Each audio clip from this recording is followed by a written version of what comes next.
Allah SWT. Pertama-tama mari kita panjatkan puji dan syukur kita kepada Allah SWT, karena atas perkenannya lah sehingga kita semuanya pada kesempatan pagi hari ini diberikan kesempatan untuk bersua kembali dalam keadaan sehat walafiat. Pertemuan kita pada pagi hari ini adalah pertemuan untuk surat baru, surat Al-Fat, surat yang ke-48. Surat Al-Fat ini kalau kita lihat kandungannya seakan-akan bersambung atau merupakan sambungan dari surat Muhammad sebelumnya. Bapak Jemaah sekalian, karena bersama kita sudah ada Ustazuna Ustaz Tony Sanwani, kita minta kepada beliau dengan segala hormat untuk memandu kita, membimbing kita membaca ayat surat suci Al-Quran, surat 48 ayat 1 sampai 10. Kepada Ustaz Tony Sanwani, falyatafaddal.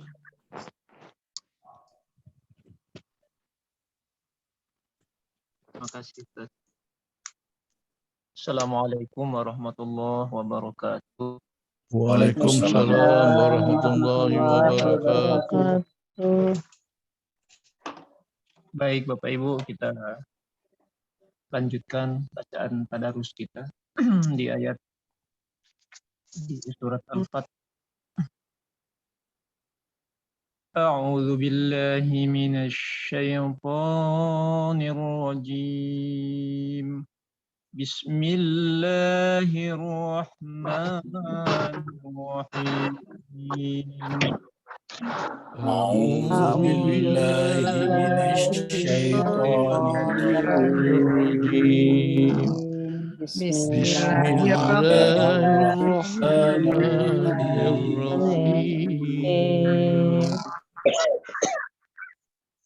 Inna fatahna laka fathan mubina.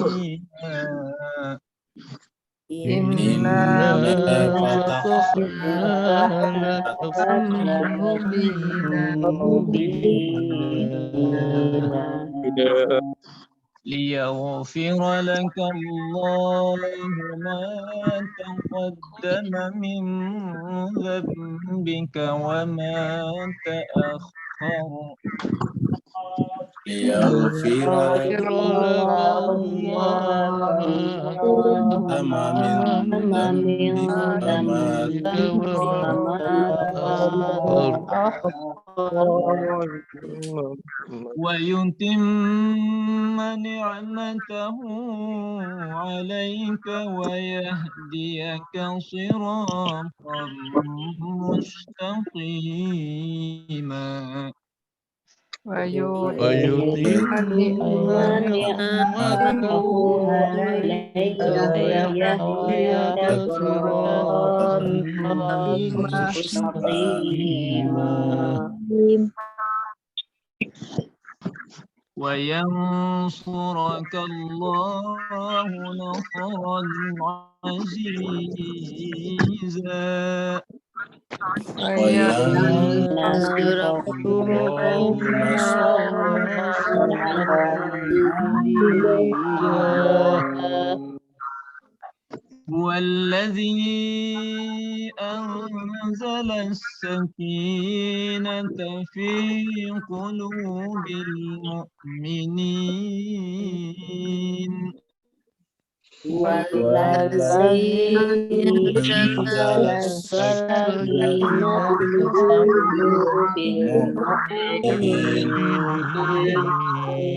في قلوب المؤمنين ليزدادوا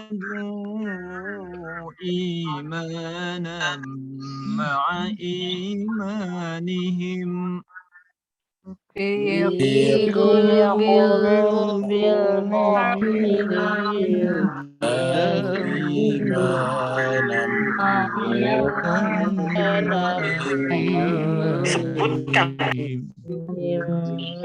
ولله جنود السماوات والأرض وكان الله عليما حكيما. ولله جنود السماوات وكان وكان الله عليما ليدخل المؤمنين والمؤمنات جنات تجري من تحتها الأنهار ليدخل المؤمنين والمؤمنات جنات تجري من تحتها الأنهار خالدين فيها ويكفر عنهم سيئاتهم خالدين فيها ويكفر عنهم سيئاتهم وكان ذلك عند الله فوزا عظيما وكان ذلك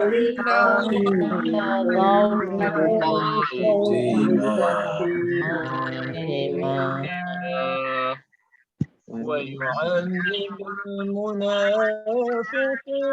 والمنافقات والمشركين والمشركات ويعذب المنافقين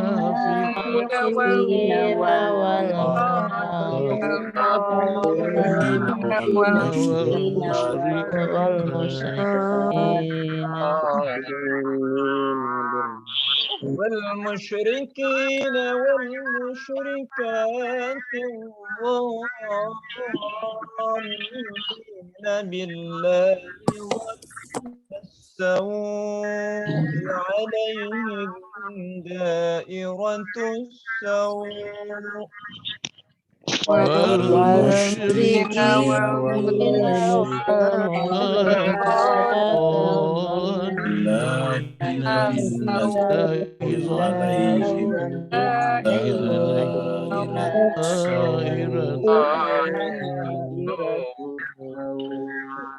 وغضب الله عليهم ولعنهم وأعد لهم جهنم وساءت مصيرا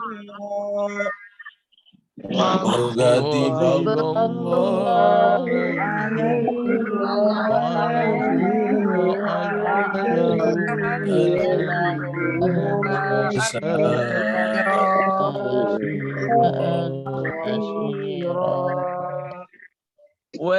ولله جنود السماوات والأرض وكان الله عزيزا حكيما ولله جنود الأرض وكان الله عزيزا حكيما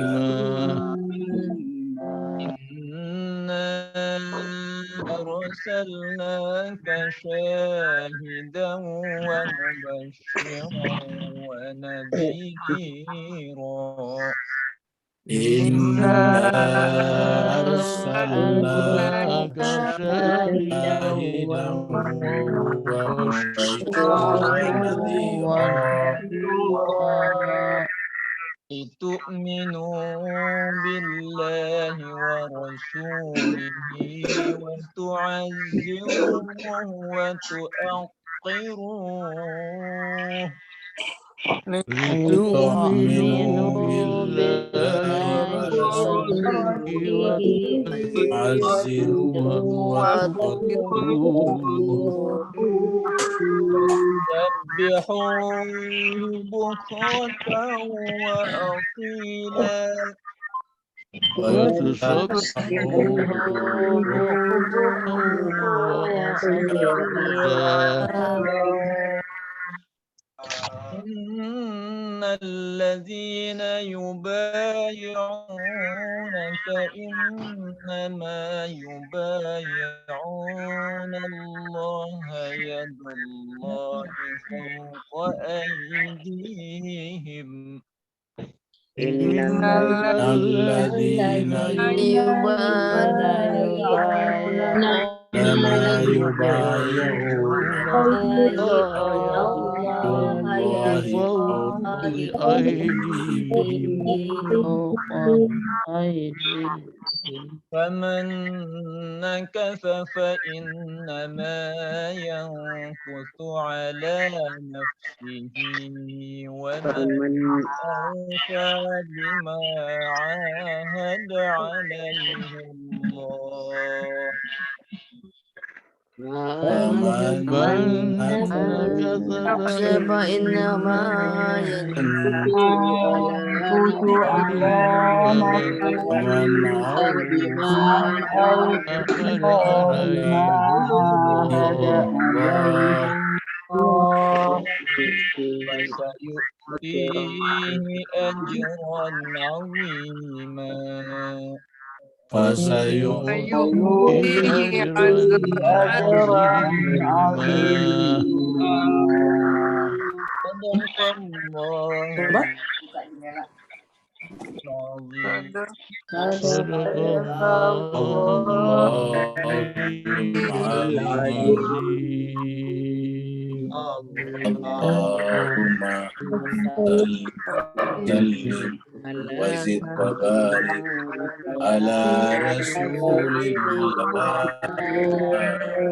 وآله الأطهار على رسول الله وآله الأطهار اللهم صل على محمد اللهم صل على محمد وعلى محمد اللهم صل على محمد وآل وعلى محمد اللهم صل على محمد. Kita aturkan masih banyak Ustazina Ustaz Tony Sanwani yang telah membimbing kita, memandu kita membaca ayat suci Al-Quran. Semoga Allah SWT senantiasa memanjangkan usia beliau, memberikan yang terbaik kepadanya dan mengangkat derajatnya di langit dan di bumi, dan nanti dipertemukan oleh Allah bersama Rasulullah di sebuah danau atau dengan telaga Haud. Begitu juga Bapak Ibu semuanya, semoga dengan keterlibatannya pada pagi hari ini, membuka harinya dengan membaca melantunkan ayat-ayat suci Al-Quran, Allah SWT memperlakukannya sebagai hamba-hamba yang cinta kepadanya sebagai bukti dengan membuktikannya dengan cinta kepada kitab sucinya. Jemaah sekalian, pada pagi hari ini kita masuk pada surat baru, surat Al-Fath. Al-Fath ini adalah surat yang turun berkenaan dengan Fathu Mekah. Al-Fath itu dari kata Fathu. Fathu itu artinya pembukaan, kemenangan. Maka biasa disebut dengan Fathul Makkah, pembukaan kota Mekah, ataukah kemenangan Nabi untuk masuk kembali di Mekah. Karena kita tahu Nabi tadinya diusir dari Mekah. Peristiwa Fathul Makkah diperkirakan terjadi pada tahun ke-7 atau ke-8 Hijriah. Dan sejak itu kemudian Nabi dan umat Islam sudah setiap saat atau kapan saja melakukan ibadah di Mekah, dan kekuatan Quraisy yang ada, kafir Quraisy yang ada di Mekah runtuh, tidak ada lagi sama sekali. Maka bagi tokoh-tokoh Quraisy pada saat itu hanya dua kemungkinan, meninggalkan Mekah ataukah sekali memilih Islam sebagai agamanya. Karena tidak ada lagi tempat untuk menyembah patung-patung di Ka'bah, di sekitar Ka'bah. Jadi gambar yang Bapak Ibu lihat di depan kita ini adalah ilustrasi Mekah pada saat Fathul Makkah. Jadi pada saat itu kita lihat suasana masih seperti ini, masih rumah-rumah kuno, gunung-gunungnya masih kelihatan, Ka'bahnya juga masih sangat sederhana. Penutupnya, tirainya, kiswahnya, Jadi kurang lebih seperti inilah Mekah pada saat itu, ataukah Masjidil Haram pada saat itu. Surat ini adalah surat yang ke-48, jadi setelah surat Muhammad, surat Al-Fat. Dan di dalam surat Al-Fat masih cerita tentang Muhammad, bahkan nanti di akhir surat Al-Fat, ayatnya ayat 29, itu berbicara tentang Muhammad. Muhammadun Rasulullah. Kemudian surat Al-Fat artinya kemenangan atau pembukaan. Turunnya surat ini di Madinah, maka disebut dengan surat Madaniyah. Walaupun suratnya turun di Mekah, tapi setelah peristiwa hijrah disebut dengan surat Madinah. Jadi surat Madinah. Karena boleh jadi surat ini turun di Mekah pada saat Fathul Makkah tadi, tetapi karena Mekah yang dimaksud di sini adalah setelah Nabi meninggalkan Mekah hijrah ke Madinah, maka setiap surat atau ayat yang turun setelah hijrah tetap disebut dengan surat Madinah. Ada beberapa ayat atau surat turun di berbagai tempat ketika Nabi pergi misalnya melakukan ekspedisi peperangan, lalu kemudian turun ayat atau surat, tetap dikategorikan sebagai surat Madaniyah. Jadi Madaniyah lebih kepada periode Nabi ketika masih tinggal di Mekah dan periode Nabi ketika tinggal di Yastrib atau ke Madinah. Jumlah ayatnya adalah 29 ayat, berarti kita akan ada 3 kali pertemuan, yaitu hari ini sampai besok pagi. Jadi sebentar malam, sebentar petang adalah ayat 11 sampai 20. Besok pagi hari Sabtu ayat 21 sampai 29. Setelah itu kita akan masuk surat baru lagi, yaitu surat 49. Jadi surat Al-Fat adalah antara surat Muhammad dan surat Al-Hujurat. Nah, surat Al-Hujurat masih berbicara tentang Nabi Muhammad juga, yaitu kamar-kamar. Kamar-kamar yang dimaksud adalah kamar Nabi Muhammad kita sallallahu alaihi wasallam. Ayat pertamanya adalah berkenaan dengan Futuh Mekah tadi, ketika Mekah bisa dimasuki kembali oleh Nabi.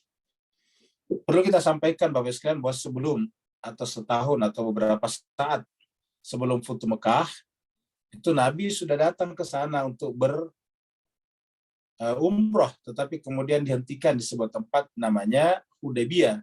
Maka di dalam surat Al-Fat ini nanti juga disinggung mengenai perjanjian Hudaybiyah, mengenai apa yang disebut dengan Baiat Ridwan. Karena pada saat itu ada beberapa sahabat yang keberatan dengan perjanjian itu, sehingga Nabi minta mereka semuanya untuk berbaiat, untuk bersatu di bawah panji kenabian. Jadi dimulai dengan kata-kata Fathun. Di surat Al-Fat dimulai dengan kata-kata surat Fathun. Allah SWT berfirman, A'udzubillahi minasyaitonirrajim. Bismillahirrahmanirrahim. Inna fatahna laka fataham mubina. Sesungguhnya fatahna, kami telah membuka. Fatahna itu kami telah membuka dari kata fatah yaftahu, membuka. Jadi fathu sendiri adalah artinya membuka. Jadi kata fathun sendiri, ini fathun. Fathun sendiri artinya membuka. Dari sini lahir kata fatah yaftahu, fathan. Ini sebetulnya adalah bentuk masdar dari kata fataha. Dari kata fataha, membuka. Lahirlah kata fathun. Kasih alif lam menjadi al-fath. Jadi membuka, alat membuka namanya miftah. Miftah itu adalah alat untuk membuka, isim alat. Jadi inna fatahna laka fatham mubina. Sesungguhnya kami fatahna telah membuka laka bagi kamu Muhammad, maksudnya Mekah, fatham mubina, dengan pembukaan yang nyata. Atau bisa juga kami telah memberikan kemenangan kepada Muhammad dengan kemenangan yang nyata. Karena terbukanya kan berarti bahwa umat Islam boleh masuk, dan itu artinya kemenangan. Bisa kita artikan sungguhnya kami telah memberikan kemenangan kepada kaum Muhammad dengan kemenangan yang nyata. Mubin itu nyata. Jadi Futuh Mekah itu adalah tanda kemenangan umat Islam. Boleh dikata berarti bahwa Jazirah Arab pada saat itu berada di bawah kendali Nabi kita Muhammad SAW. Kita tahu bahwa seluruh kekuatan-kekuatan yang ada di Jazirah Arab pada saat itu yang memerangi Nabi, semuanya dikendalikan oleh Mekah. Dengan demikian, runtuhnya Mekah atau kalahnya kafir Quraisy di Mekah boleh dikata sebagai runtuh ataukah kalahnya pusat kontrol perlawanan terhadap Nabi. Karena kita tahu semua perang-perang itu pasti diinisiasi dari Mekah. Termasuk perang yang paling besar yang pernah kita ceritakan, yaitu surat Al-Ahzab, perang Azab. Perang Azab ini adalah perang Khandak yang melibatkan kelompok-kelompok dan suku-suku besar yang ada di sekitar Madinah dan Mekah. Mereka menyerang Nabi di Madinah untuk meruntuhkan kota Madinah pada saat itu, tapi Nabi memilih siasat bertahan. Nah, Bapak-Ibu sekalian, yang bisa kita tangkap dari kejadian ini ialah bahwa betapa pentingnya namanya strategi perjuangan tapi sabar. Ini yang diterapkan Nabi. Pembahasan kita kemarin mengatakan bahwa Allah menguji kalian karena Allah ingin mengetahui kita. Wala nabluwannakum, Allah ingin menguji kita karena Allah ingin mengetahui kita siapa yang bersungguh-sungguh dan siapa yang bersungguh-sungguh kemarin jahadu dan siapa yang sabar. Jadi bersungguh-sungguh artinya apa? Yaitu walaupun diusir dari kotanya Mekah, walaupun diperlakukan dengan kasar, tetapi tidak pernah sama sekali mengendorkan semangatnya. Tetap mereka dengan semangat yang kuat, yang bulat untuk menegakkan kebenaran. Tapi pada saat yang sama mereka sabar. Apa sebabnya? Karena persoalan kemenangan kebenaran bukan di tangan kita manusia, tetapi di tangan sang kebenaran itu sendiri. Kalau kebenaran itu ditentukan oleh manusia, berarti bahwa kebenaran itu butuh bantuan dari luar dirinya, dan itu tidak sejalan dengan definisi kebenaran. Definisi kebenaran adalah tidak butuh sesuatu dari luar dirinya. Yang namanya kebenaran, ya kebenaran. Sama misalnya dengan emas. Emas itu tanpa diaku sebagai emas, tetap emas. Kenapa? Karena emas itu sendiri adalah semacam pengakuan yang melekat pada dirinya bahwa ini adalah emas, ini adalah perak, dan seterusnya. Begitulah Allah mengatakan inna fatahna laka fathan mubina. Jadi kata kaknya di sini adalah Nabi Muhammad kita. Ingat Mas sekalian, kata kunci memahami ayat ini pada huruf K ini. Nabi Muhammad, kaknya. Jadi karena kaknya ini adalah Nabi Muhammad, pertanyaannya apakah kemenangan ini hanya untuk Nabi saja? Tentu jawabannya tidak. Tetapi termasuk siapa saja yang selalu ikut bersama dengan Nabi. Mulai dari Mekah, kemudian diusir ke Yastrib, Madinah, lalu kemudian sampai sekarang mereka setia di belakang Nabi, maka masuk kategori K di situ. Jadi K di sini penyebutan Nabi untuk mewakili yang lain yang bersamanya. Pesannya juga ialah bahwa siapa yang selalu taat dan patuh bersama dengan Nabi, maka Allah memperlakukan kita seperti seorang Nabi karena menggunakan kata K di sini. Kita pernah menyampaikan bahwa kita ini untuk menjadi manusia sejati, manusia suci seperti para nabi dan rasul, itu rasa-rasanya tidak mungkin. Bukan berarti tidak ada jalan ke situ, tapi rasa-rasanya tidak mungkin. Tetapi Allah membuka tangannya lebar-lebar untuk menerima kita diperlakukan seperti sekualitas dengan nabi dan rasul. Manusia suci, caranya bagaimana? Bersama dengan mereka.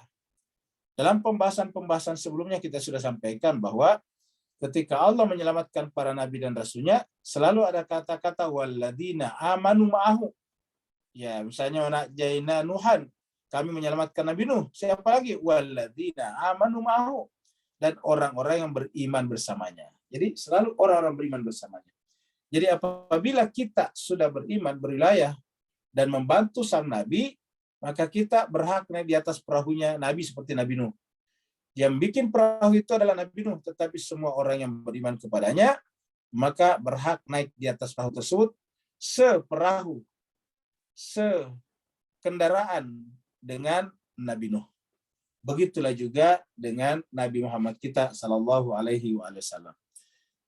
Jadi kita diperlakukan seperti itu, sehingga nanti memahami ayat berikutnya kembali tadi kepada K.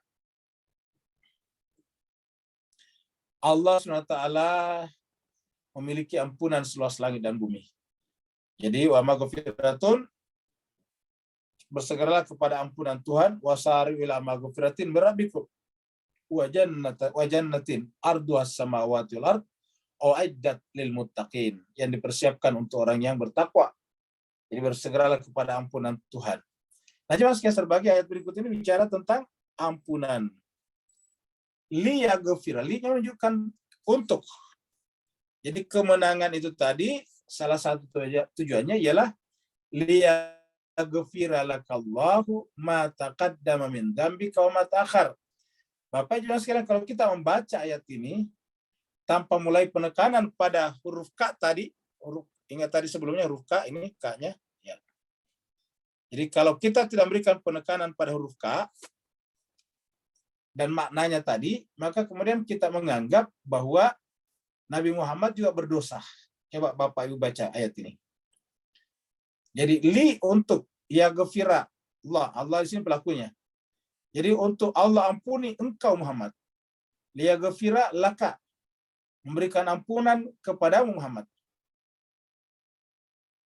Ma taqaddama min dzambik, dosa-dosa kamu yang terdahulu, wa ma ta'akhkhar, dan dosa-dosa kamu yang belakangan, yang datang kemudian.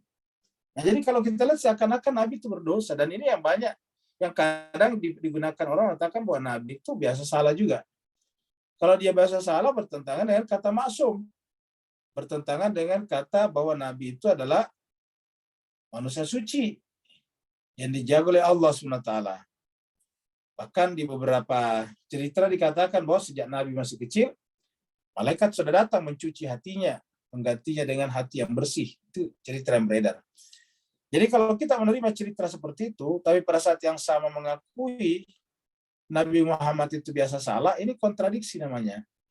Apalagi kalau dalam Al-Quran yang dikatakan bahwa Nabi itu tidak pernah lagi berbicara berdasarkan hawa nafsunya, kecuali wahyu yang diwahyukan. Pertanyaannya ialah kok kenapa tiba-tiba punya dosa masa lalu dan akan datang? Ini kata-kata ta'akhir, akan datang berarti masih akan berdosa. Nah, jadi Bapak Ibu sekalian, bagaimana caranya memahami ayat ini? Kak di sini adalah mewakili kita tadi. Makanya Bapak Ibu sekalian, liyaghfira ini tidak langsung dhamir Kak. Kan bisa sebetulnya di sini, bisa di sini Kak langsung masuk di sini, liyaghfira Kak sebagai dhamir muttasil di sini. Bisa saja. Tetapi ini tidak dipakai. Bukan menggunakan liyaghfiraka, liyaghfirakallahu, bisa liyaghfirakallahu. Tapi ada lamnya di sini.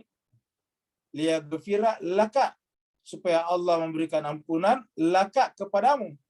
Nah, jadi artinya bukan dosa tapi kepadamu. Ya. Lalu kenapa ada ma taqaddama min dzambika wa ma ta'akhkhar? Dosa-dosamu ini kaknya muncul lagi di sini. Ya, jadi kaknya muncul lagi di sini, ya. Muncul lagi kak di sini. Ada kata dzambik. Dzambik itu artinya dosa. Supaya Allah SWT mengampuni, memberikan ampunan untuk kamu, ma taqaddama, apa yang telah berlalu min dzambika, dari dosa-dosa kamu, wa ma ta'akhkhar, dan apa yang terjadi belakangan. Nah, jemaah sekalian, untuk memahami ayat ini, selain memahami tadi posisi K, kita juga memahami siapa itu Nabi. Nabi itu datang adalah merasakan semuanya penderitaan kita. Dalam surat At-Taubah yang sering kita baca dan sering masyarakat Islam baca, yaitu laqad ja'akum rasulun min anfusikum. Sungguh telah datang seorang rasul min anfusikum, dari dirimu, dari jenis manusia seperti kalian. Dari kita. Azizun alaihi ma'anittum. Jadi dia juga memikul. Perhatikan, azizun alaihi, dia memikul. Azizun alaihi ma'anittum. Merasa berat baginya atas apa yang menimpa kalian. Apa yang menimpa manusia paling besar adalah dosa karena ketidakberimanan kepada Allah. Nah, jadi jemaah sekalian berbahagia, jadi seakan-akan di situ Nabi memikul dosa kita karena dia datang untuk memintakan kita ampun. Jadi Nabi datang azizun alaihi ma'anitum harisun alaikum. Dan dia ingin sekali mengeluarkan kita, membebaskan kita dari jeratan zam, dosa itu. Maka Allah mengutus dia sebagai pemberi syafaat yang kelak nanti di akhirat akan meminta ampunkan dosa-dosa kita juga. Jadi jemaah sekalian berbahagia, jadi kata K di sini adalah diampunkan dosa umatnya yang diminta ampunkan oleh Nabi. Jadi Nabi mewakili umatnya untuk meminta ampun kepada Allah berkenaan dengan dosa-dosa mereka. Makanya kita sudah ingatkan surat Al-Munafikun sebelumnya. Kita lihat surat Al-Munafikun dulu ya. Surat Al-Munafikun. Surat Al-Munafikun surat 63. Ayatnya 5. Kita sudah bahas juga tempo hari sebetulnya ini.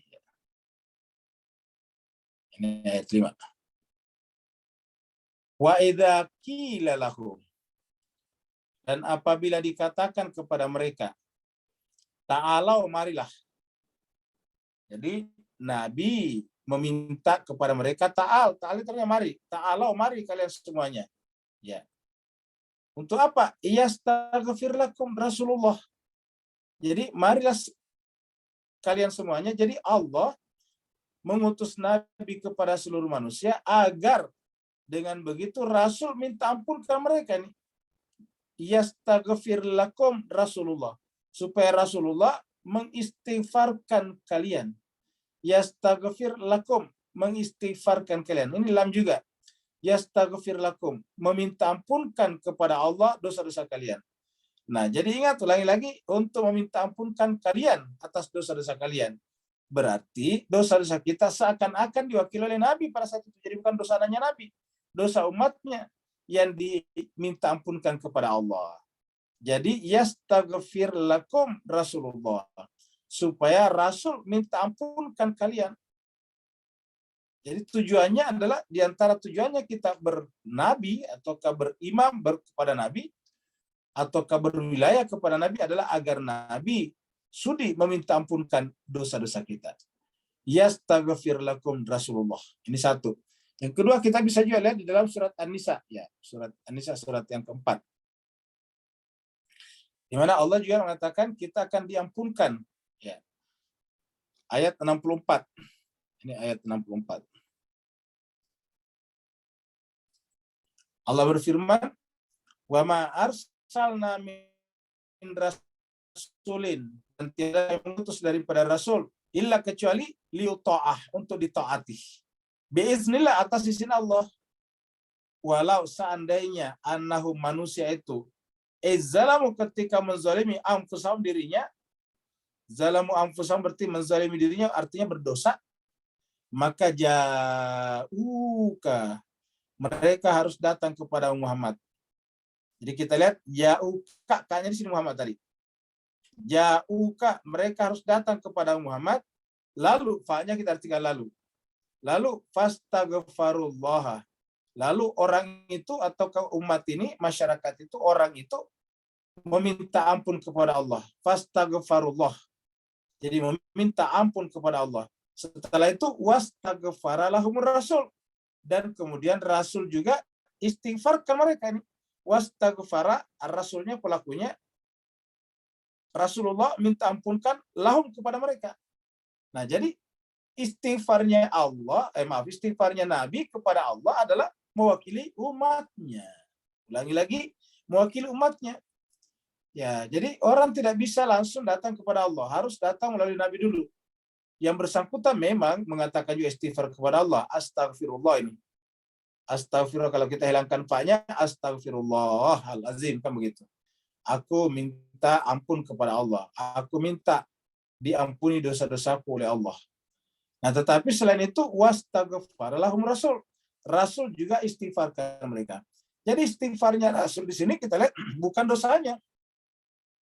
Tidak pernah kita menemukan ayat dalam Al-Quran di mana Nabi istighfar atas dosanya, tapi istighfar atas dosa umatnya. Jadi wastaghfar lahum rasul artinya Rasul istighfar. Nah, ketika istighfarnya Rasul diterima, nah lahirlah tadi kata-kata ini. Liyaghfira lakallahu ma taqaddama min dzambika wa ma ta'akhkhar. Agar mengampuni dosa-dosa yang kamu wakili Muhammad. Kurang lebih begitulah. Jadi kata-kata liyaghfira laka Allah untuk mengampuni dosa-dosa yang kamu wakili Muhammad.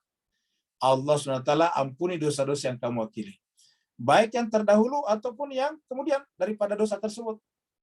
Jadi Rasul di sini sebagai peminta ampun. Setelah kita ini juga istighfar kepada Allah, maka istighfarnya Nabi tadi di akhirat disebut dengan syafaat. Nah, jadi saya kira sudah jelas.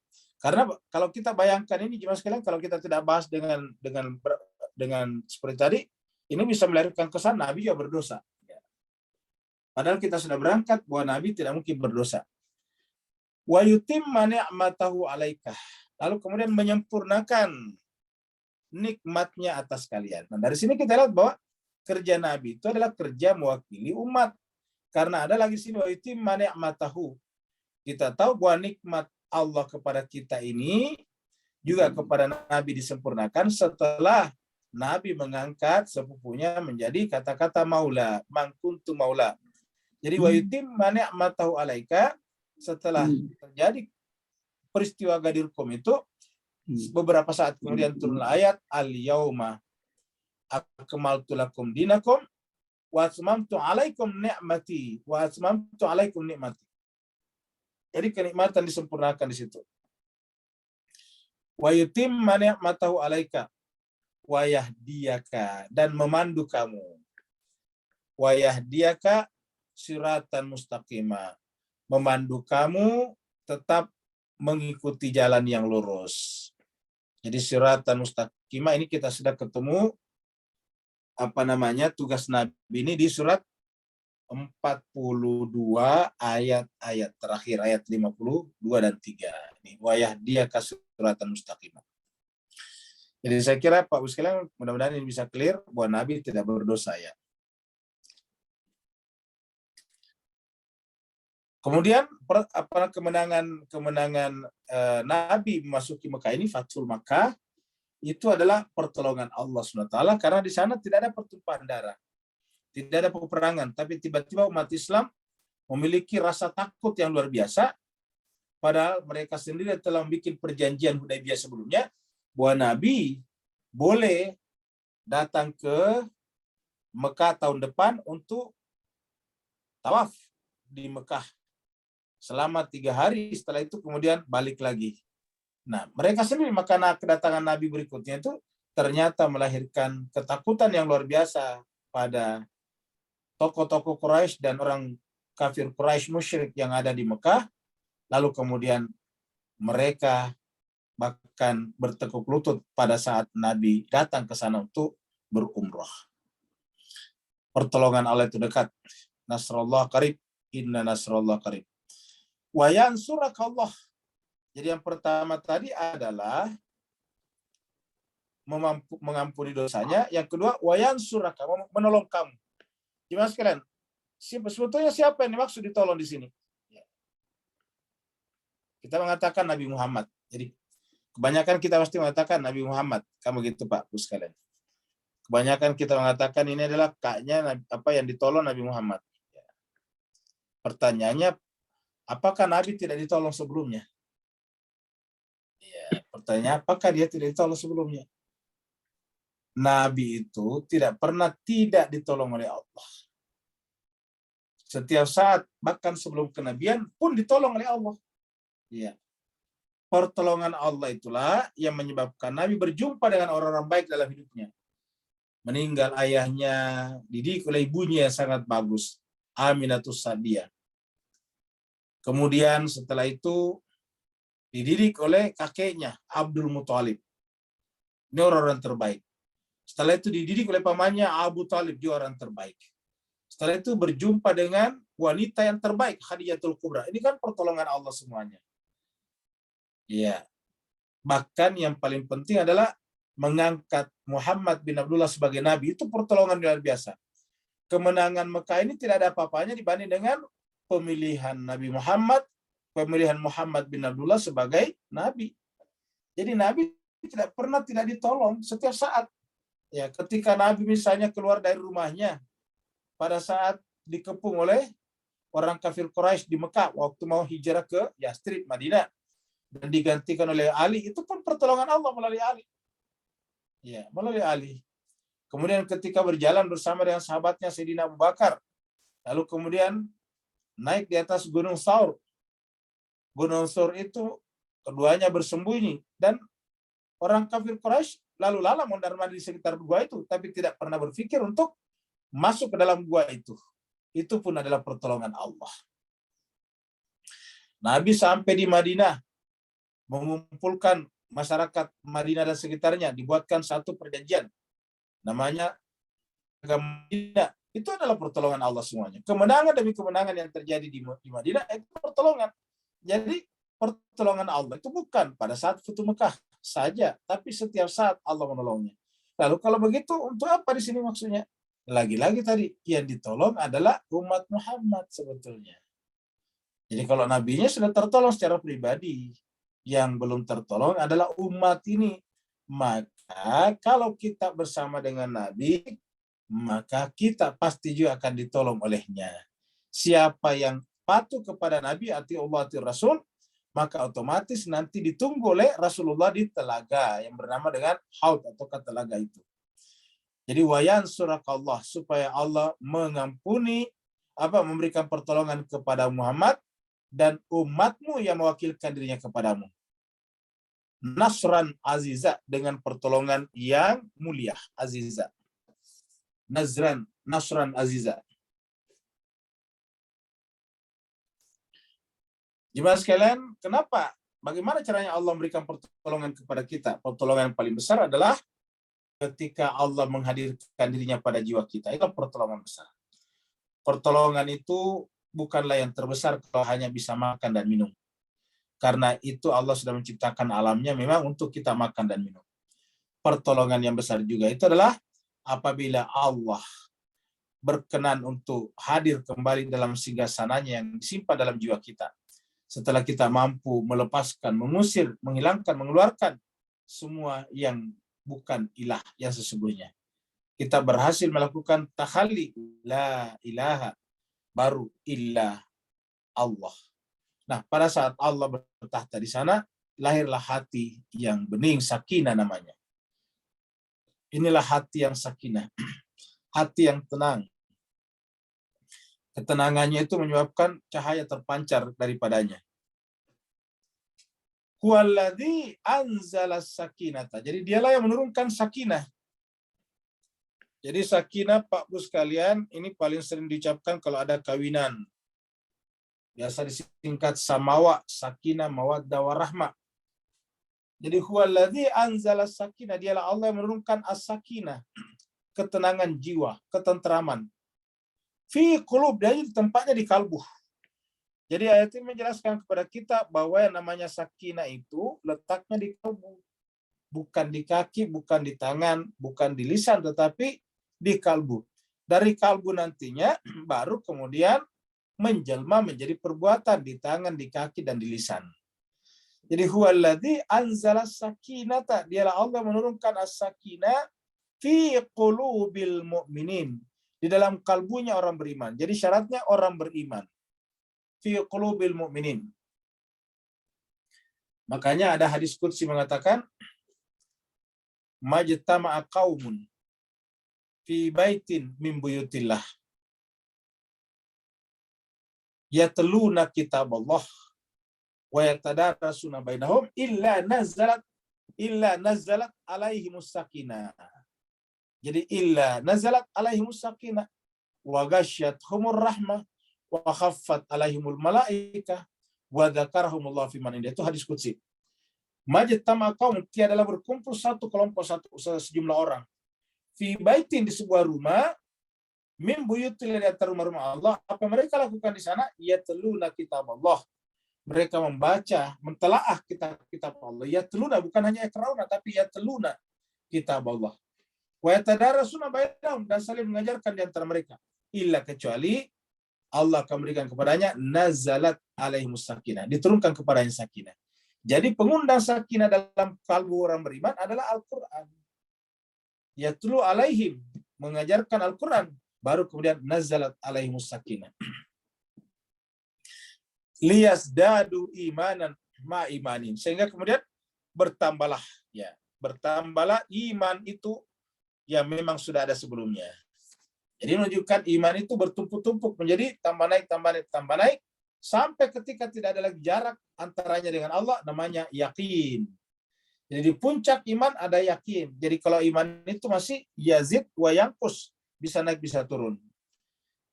Tetapi dengan sakinah ini Allah akan tambah iman kita bersama dengan iman yang sudah ada sebelumnya. Liyazdadu imanan ma'a imanihim. Walillahi junudus samawati wal ardh.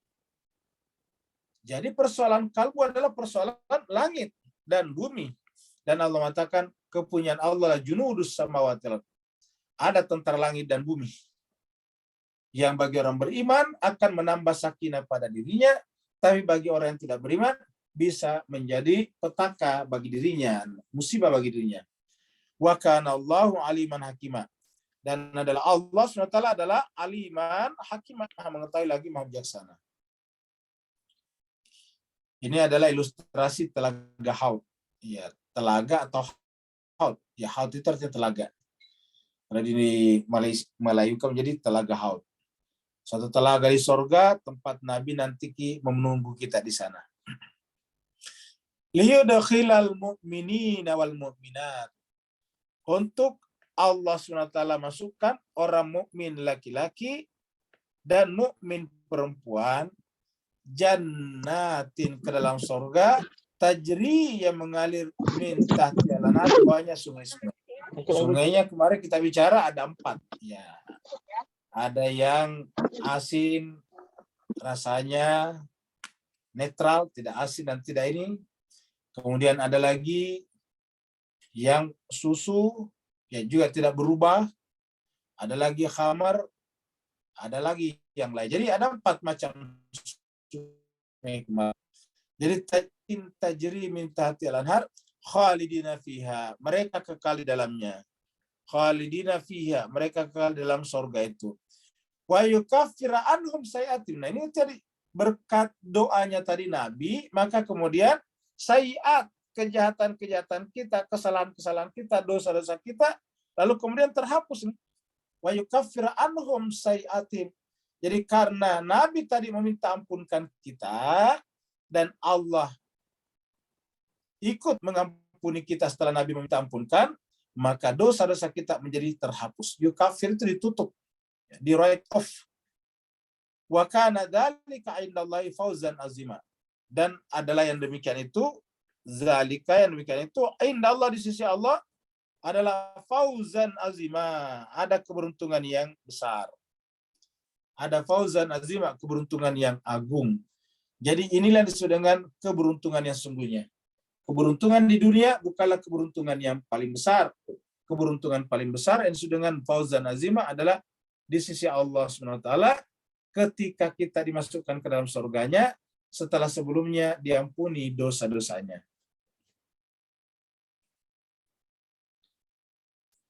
Lalu mereka yang di sebelah sana disebut dengan musyrik dan munafik. Kenapa bisa terjadi? Nah, ternyata mulai dari miskonsepsi tentang Allah, yaitu berburuk sangka kepada Allah. Mereka percaya Allah, tetapi mereka mengukur Allah bukan ukuran sungguhnya. Maka darullah haqqa qadri, mereka tidak mengukur Allah dengan ukuran yang sebenarnya. Wa yu'adzibal munafiqina. Jadi orang mukmin laki perempuan dimasukkan ke dalam surga, tetapi yu'adzib, untuk mengazab. Yu'adzibal munafiqin, orang munafik laki-laki dan munafik perempuan. Yu'adzibal munafiqina wal munafiqat. Begitu juga musyrik. Musyrik laki-laki, musyrik perempuan. Wal musyrikina wal musyrikat. Apa sebabnya? Jawabannya di sini. Zannina billahi zanna saw. Zannina, mereka berzan, berprasangka. Billah, kepada Allah, dengan prasangka yang buruk. Jadi jemaah sekalian, makanya prasangka itu mayoritasnya buruk. Zan. Zan itu adalah ismun.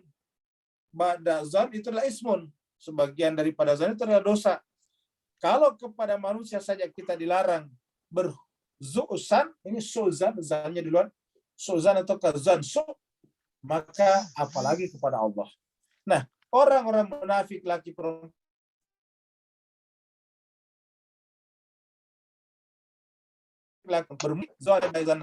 berarti bermula dari miskonsepsi mereka tentang Allah. Mereka dari miskonsepsi tentang Allah. Yaitu konsepsinya tentang Allah adalah buruk. Jadi konsepsinya kepada Allah adalah konsepsi yang buruk. Zanna sawi. Alaihi dairatus sawi. Dia kayaknya ke situ deh, mengejarnya deh.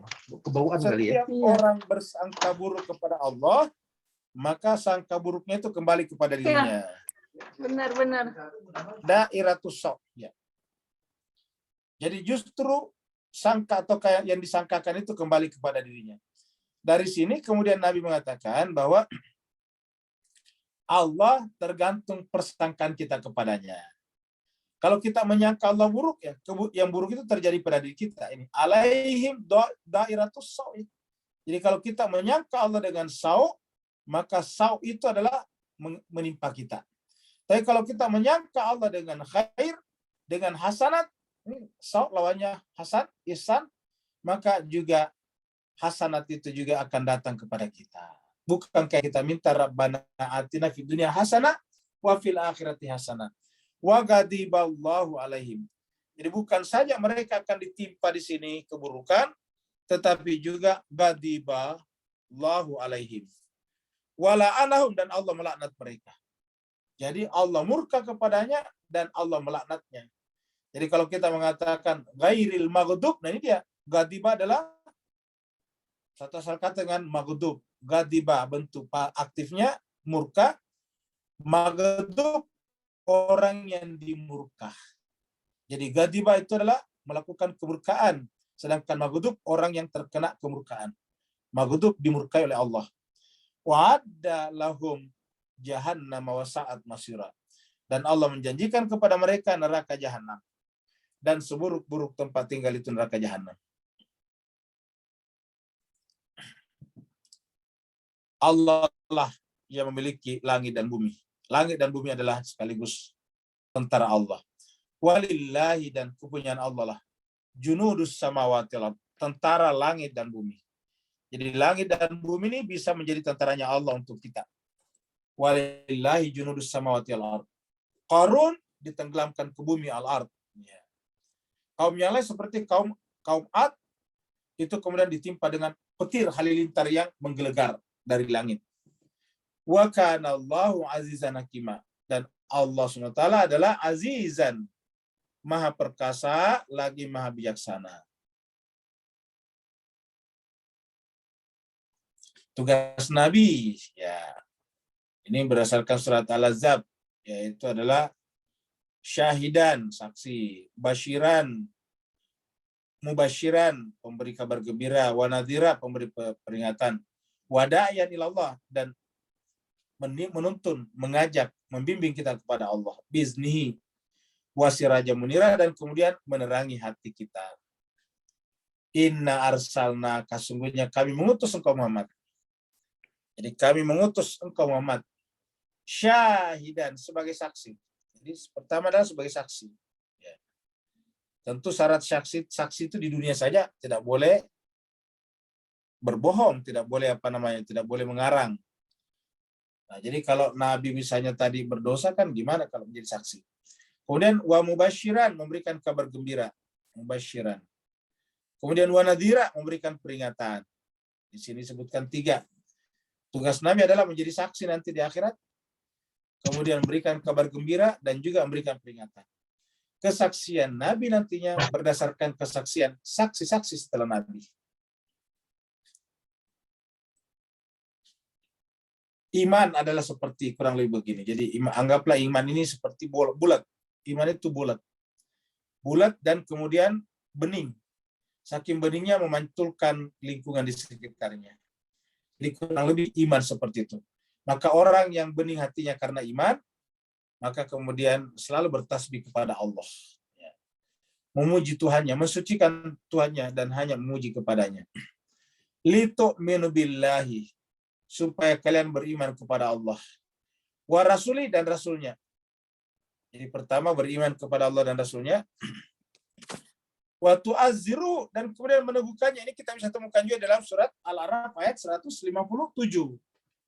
Mirip dalam surat Al-A'raf 157. Jadi wa tu'azziru, meneguhkannya. Wa tuwaqqiru, dan memuliakannya. Memuliakannya. Wa tusabbihuhu, dan bertasbih kepadanya. Bukratan wasila. Bukratan pagi dan petang. Jadi jemaah sekalian, Nabi datang agar kita mengimaninya, kita juga meneguhkan ajarannya. Jadi kita harus ikut seperti tadi, ikut membuat perahunya Nabi Nuh pada zamannya Nabi Nuh. Maka itu yang disebut dengan meneguhkan, menguatkan. Lalu kemudian kita wa tuwaqqiruhu, memuliakannya. Memuliakan Nabi dan orang yang Allah cintai Nabi, yaitu keluarganya. Baru kemudian wa tusabbihuhu bukratan wasila, baru bertasbih. Jadi belakangan kita lihat tasbih paling belakang di sini. Di belakangnya apa? Memuliakan. Di belakangnya apa? Meneguhkan. Jadi kita memperkuat. Yang pertama tentu beriman.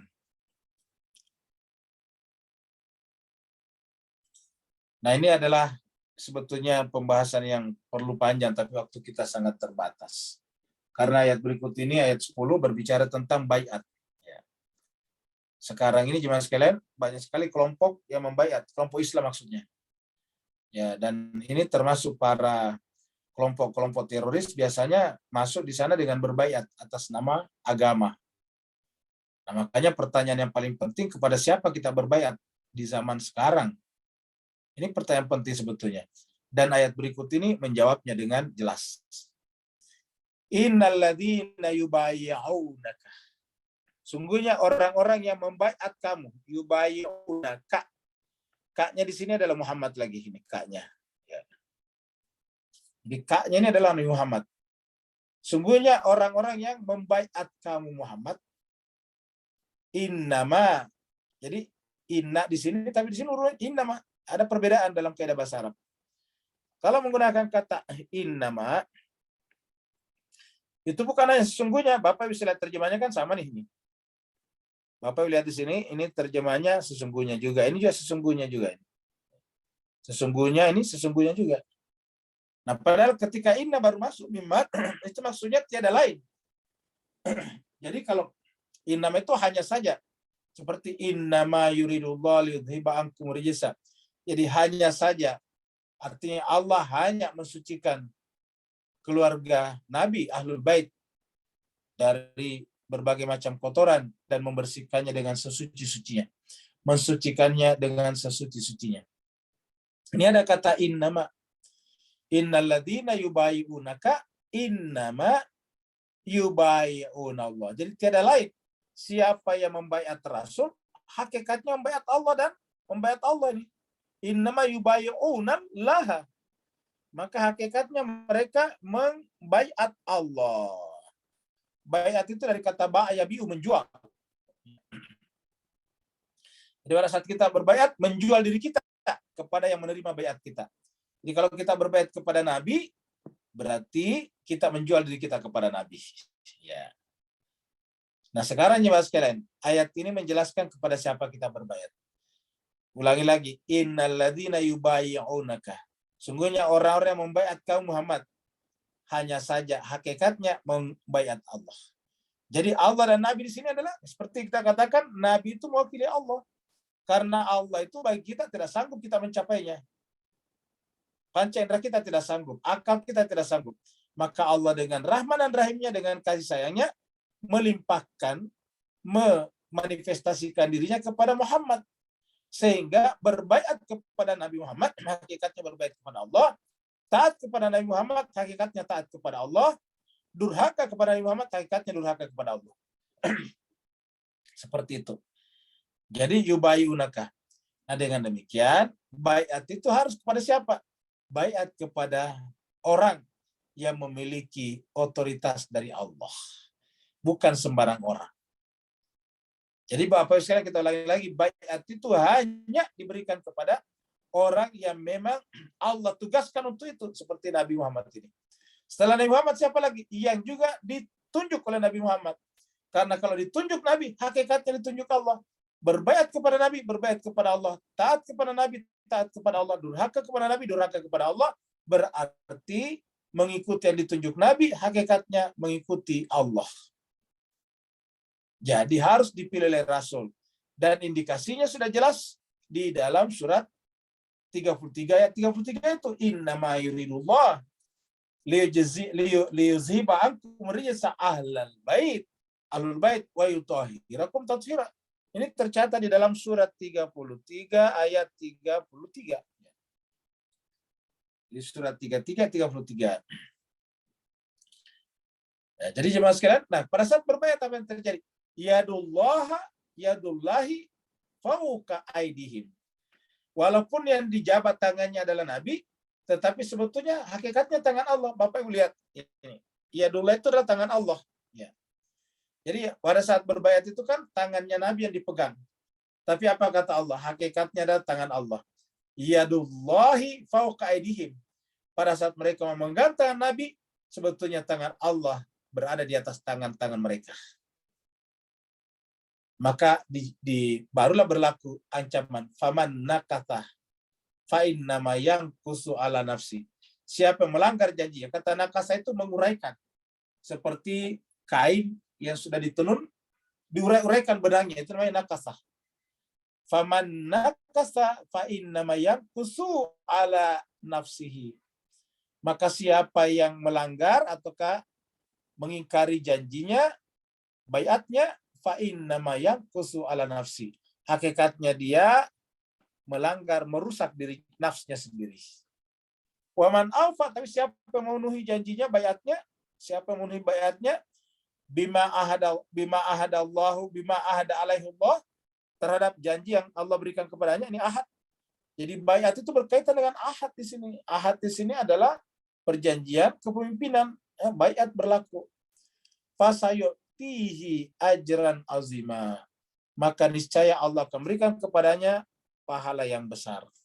Nah, Bapak Ibu sekalian, karena ayatnya panjang-panjang, kita tidak ada kesempatan untuk saling membandingkan ayat-ayat yang lain, padahal banyak yang bisa kita lihat di ayat lain, tetapi waktu sangat terbatas, jemaah sekalian, sehingga sampai di sinilah pertemuan kita pada pagi hari ini. Yang mau bertanya, dipersilakan. Assalamualaikum, Ustaz. Waalaikumsalam warahmatullahi wabarakatuh. Bismillahirrahmanirrahim. Muhammad wa ali Muhammad. Ustaz, beri pencerahan liau firaka tadi. Allah izinkan berlaku sampai bila-bila, walaupun Rasulullah SAW wafat, memandangkan penggunaan fi'il mudhari' tadi. Beri pencerahan dalam bab ini, Ustaz. Afwan, barakallahu fiik. Baik, terima kasih banyak. Jadi Bapak sekalian, ini li-nya tadi tambahan ya, li-nya tambahan. Kata dasarnya yaghfira. Ini adalah bentuk fi'il mudhari dari kata ghafara yaghfiru. Jadi dari kata ghafara yaghfiru. Tetapi karena masuk lam di sini, lam illat namanya, maka kemudian lam tujuan, maka kemudian ra-nya menjadi di fathah. Liyaghfira. Aslinya ini yaghfiru. Ghafara yaghfiru. Ya, kalau mudhari itu pasti dhamma terakhirnya. Jalasa yajlisu, kata bayak tubuh. Ya. Mudhari dhamma, tetapi sekarang menjadi fathah. Kenapa? Karena lam ini bersifat menasak, membuat dibaca a di huruf belakangnya. Jadi liyaghfira. Jadi intinya ini adalah mudhari namanya, huruf mudhari liyaghfira. Nah, apa maknanya ini mudhari dalam ayat ini? Ya. Menunjukkan bahwa kemenangan seperti ini akan selalu terjadi, bahkan di akhir zaman akan muncul kembali kemenangan seperti ini. Jelas kayak sebagai apa yang terjadi pada zaman Nabi, yaitu pada zaman Nabi berlaku tadi surat Al-Fatih ini. Ya, dari kata-kata fatahna, ini adalah bentuk lampau ini, fatahna. Fathan. Ini fathan ini adalah masdar namanya, fatah yaftahu fathan. Jadi fatah dari ini kata fatah. Ini adalah dari bentuk madhi, fataha. Ingat, fataha. Tetapi sampai di sini menjadi mudhari. Artinya apa jemaah sekalian?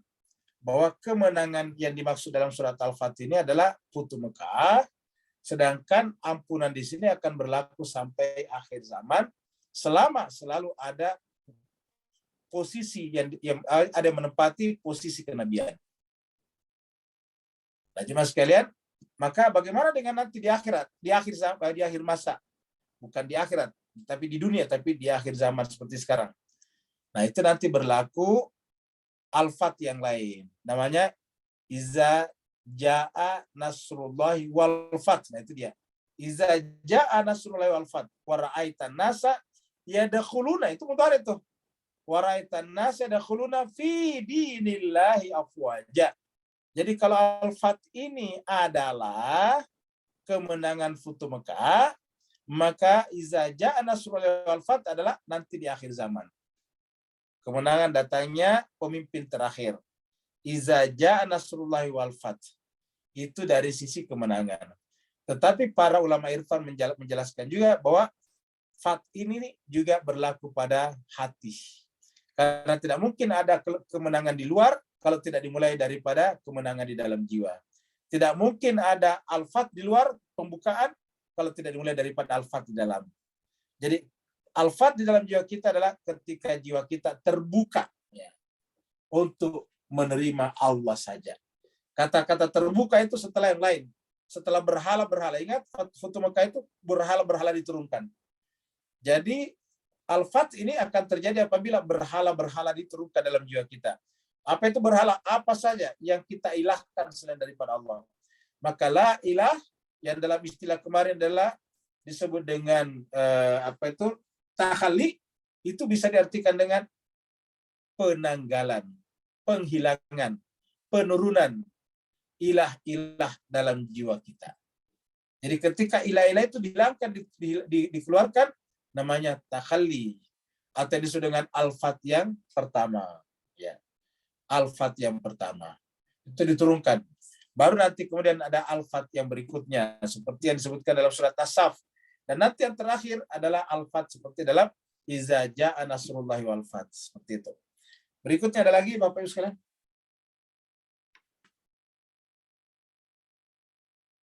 Assalamualaikum Ustaz. Waalaikumsalam. Silakan Mike. Ingin tanya mengenai mungkin secara umum tentang keselamatan di akhirat. Ya. Pertanyaannya, ya banyak yang mengklaim misalnya bahwasannya menjadi Muslim atau lebih spesifik misalnya pengikut Ahlul Bait masih selamat gitu. Terus di mana konteks sementara klaim yang lain kan keselamatan di akhirat itu tergantung pada amal ibadah Ustaz. Nah itu bagaimana mensuksesakannya? Karena begitu saya menjawab itu tergantung ini, maka dia tanya buat apa beragama kalau seandainya mengikuti Islam atau ini belum tentu selamat gitu.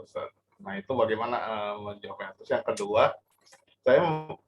kedua ini tiba-tiba terpikir menganalogikan selamat di akhirat itu tolong menolong dalam artian gini, misalnya saya mendoakan orang tua atau misalnya orang tua ada ibadah yang belum kemudian saya tunaikan, misalnya kayak membayar fidyahnya atau menghajikannya, istilahnya gitulah, mengqadha sholat, anggapnya seperti itu. Dan kemudian misalnya anggapnya dia posisinya di bawah, kemudian akhirnya selamat masuk surga. Nah pertanyaannya saya yang kedua, apakah nanti akan berlaku hal yang sama, Ustaz? Istilahnya ketika saya sudah menolong orang tua yang akhirnya selamat di akhirat, kemudian ketika saya berada di akhirat dia kembali menolong saya gitu karena dia udah selamatkan. Gitu aja, Ustaz. Baik. Jadi jemaah sekalian, yang pertama kita dulu sampaikan bahwa secara umum manusia dibagi 3 versi Al-Quran. Jadi secara umum manusia dibagi 3. Manusia 3 golongan. Ya. Golongan pertama adalah yang pasti selamat. Ya. Jadi yang pasti selamat. Selamat. Yaitu menjalankan ajaran agama Islam dengan benar, dengan konsisten dan konsekuen. Jadi Islam yang kita maksud adalah Islam Muhammadi, Islam yang ada dalam Al-Quran. Karena laisal Islam bidunil Quran. Bukanlah Islam kalau tidak mengikuti atau tidak sejalan dengan Al-Quran. Laisal Islam bidunil Quran. Bukanlah Islam kalau tidak sejalan dengan Al-Quran. Jadi kalau dia menjalankan Al-Quran secara benar, konsisten dan konsekuen, pasti selamat. Ya. Yang kedua,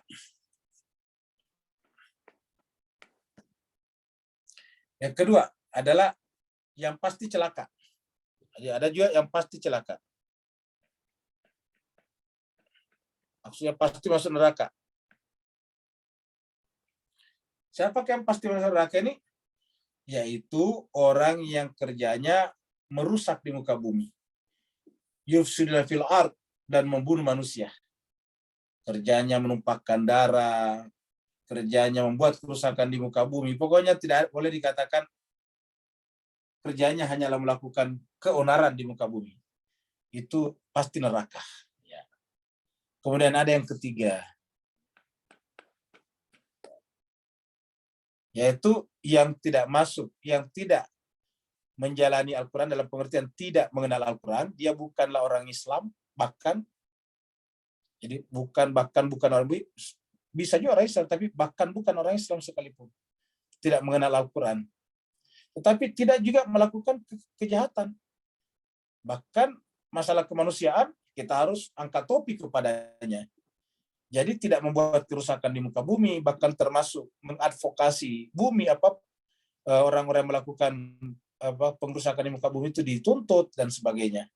Kemudian tidak anti terhadap peperangan, pertumpahan darah. Nah itu bagaimana dengan mereka? Nah masuk kategori yang ketiga, yaitu urusannya diserahkan kepada Allah. Urusannya diserahkan kepada Allah. Jadi terserah Allah. Allah yang paling adil. Ya, ini yang ketiga. Nah yang ditanyakan tadi Max adalah yang ketiga ini. Mari kita lihat ayatnya ini yang ketiga di surat At-Taubah. Bisa nanti lihat di surat At-Taubah ya. Surat At-Taubah surat yang ke-9. Ya. Ayatnya 104 atau 106 kita lihat. Ya berarti 106. Ini ayat 106. Wa akharuna, dan yang lain. Ini sebelumnya di atas sudah disebutkan. Jadi di atas ini disebutkan. Jadi sayangnya waktu kita tidak ada waktu untuk melihat dari atas. Jadi kalau mau kaji ini mulai daripada ayat 97, 8, 9 sampai nanti dibagi 3 manusia di situ. Nah yang terakhir ini adalah yang ketiga. Wa akharuna, dan ada manusia yang lain. Ini others ini, di others juga nih. Wa akharuna, ada yang lain.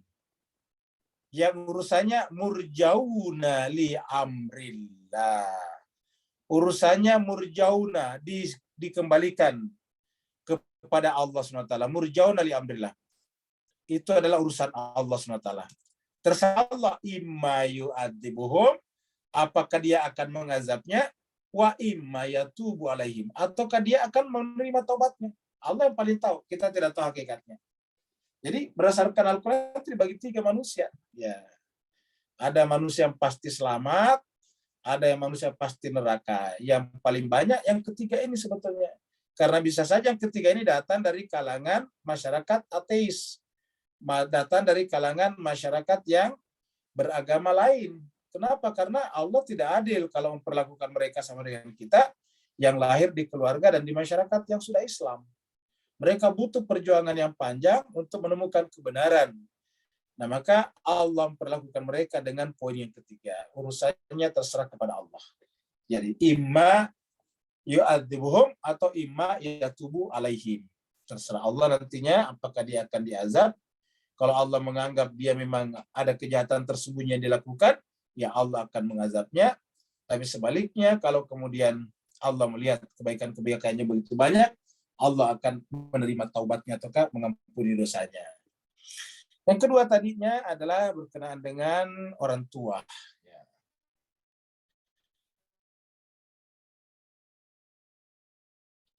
Pertolongan kita di dunia, apakah kita juga bisa memberikan pertolongan di akhirat?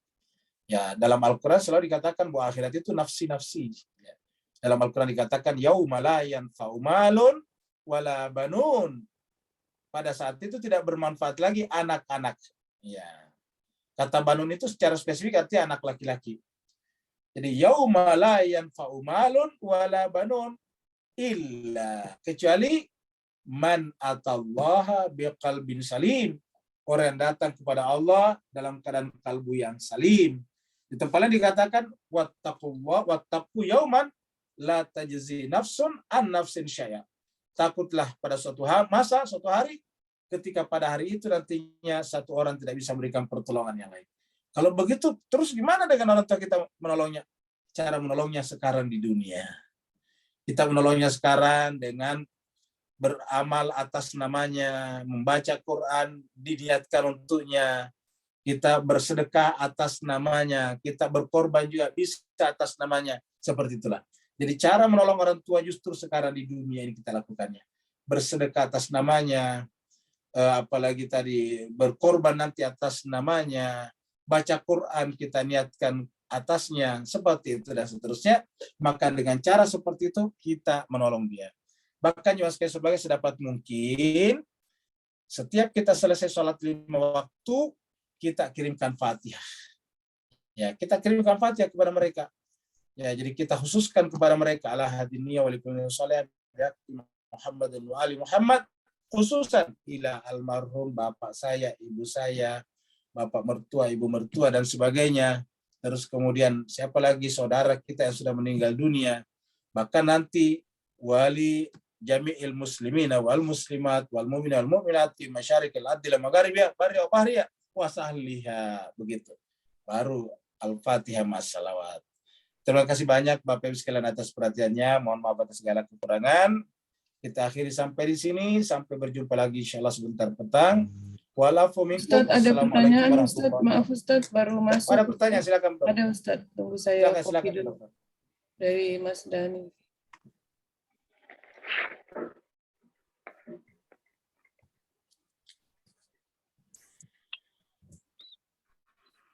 Silakan Ustaz.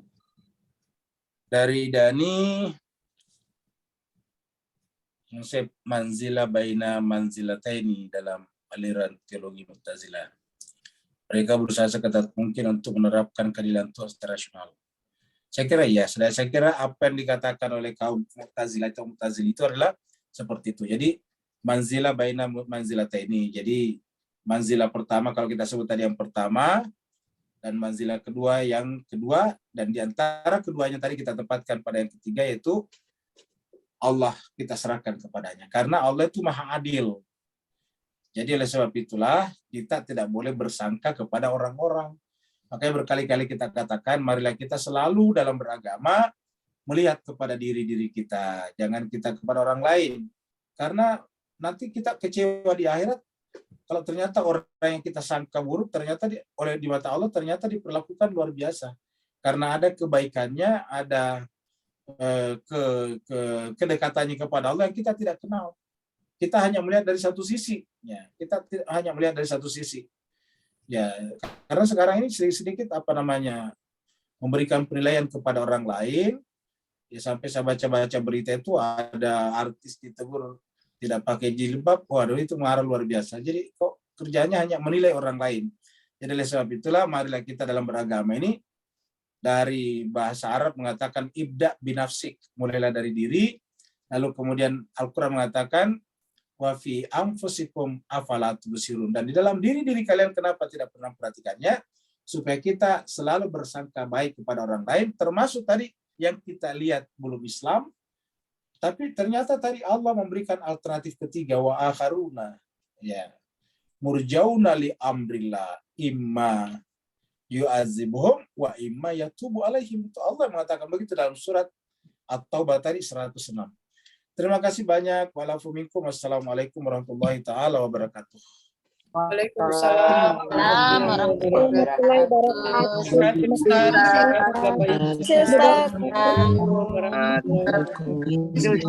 Waalaikumsalam.